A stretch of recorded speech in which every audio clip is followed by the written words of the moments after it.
Hi friends, welcome to my channel journey with Priyanka. তোমরা সবাই কেমন আছো? নিশ্চয়ই ভালো আছো। আমার আজকের রেসিপি ইলিশ মাছের পাতুরি। আমরা সাধারণত কলা পাতা মুড়েই পাতুরি তৈরি করে থাকি, তবে আমি আজ কলা পাতা ছাড়াই তৈরি করব পুঁই পাতা দিয়ে ইলিশের বাটি পাতুরি। যারা কলা পাতা পায় না বা পাতার অভাবে পাতুরি তৈরি করতে পারে না, তাদের জন্যই আমার আজকের এই রেসিপি পুঁই পাতা দিয়ে ইলিশের বাটি পাতুরি।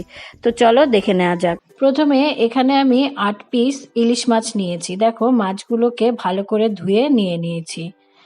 আর এখানে নিয়েছি 10 থেকে 20টা পুঁই পাতা বা পুঁই শাকের পাতা। তো দেখো, পাতাগুলোকে আমি ভালো করে কুচিয়ে নিচ্ছি। এখানে আমি 10 থেকে 20টা পাতা নিয়েছি। তোমরা যদি চাও তোমাদের পছন্দ মতো পাতা আরও বেশিও নিতে পারো বা কমিয়েও নিতে পারো। তো পাতাগুলোকে আমি ভালো করে কুচিয়ে নিয়েছি আর পাতাগুলো আগেই ভালো করে ধুয়ে নিয়েছি।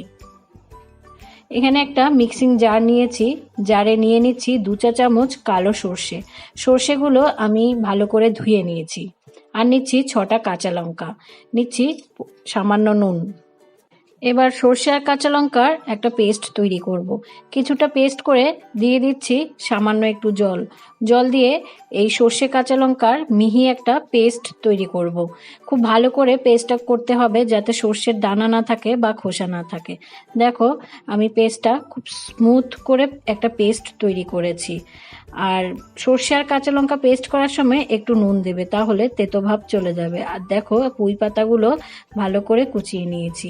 এখানে নিয়েছি অ্যালুমিনিয়ামের একটা বাটিতে মাছগুলো নিয়ে নিচ্ছি পুঁই পাতা,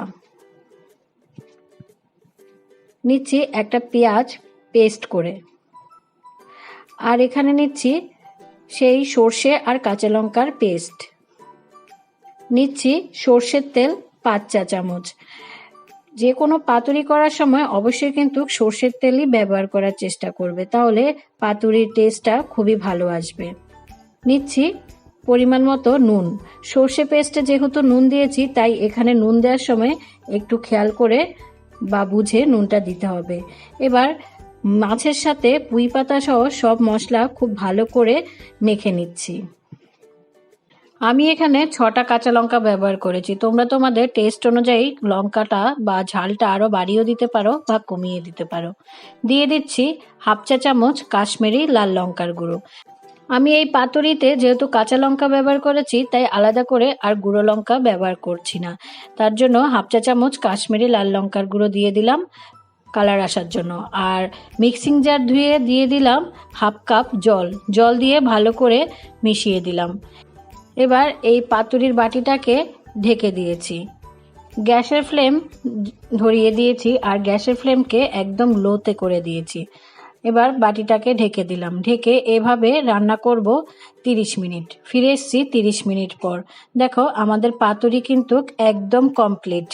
তোমাদের একটু কাট করে দেখিয়ে দিচ্ছি। দেখো, পুরো জল শুকিয়ে গেছে আর মাছ থেকে তেল বেরিয়ে এসছে, মানে আমাদের পাতুরিটা একদম তৈরি।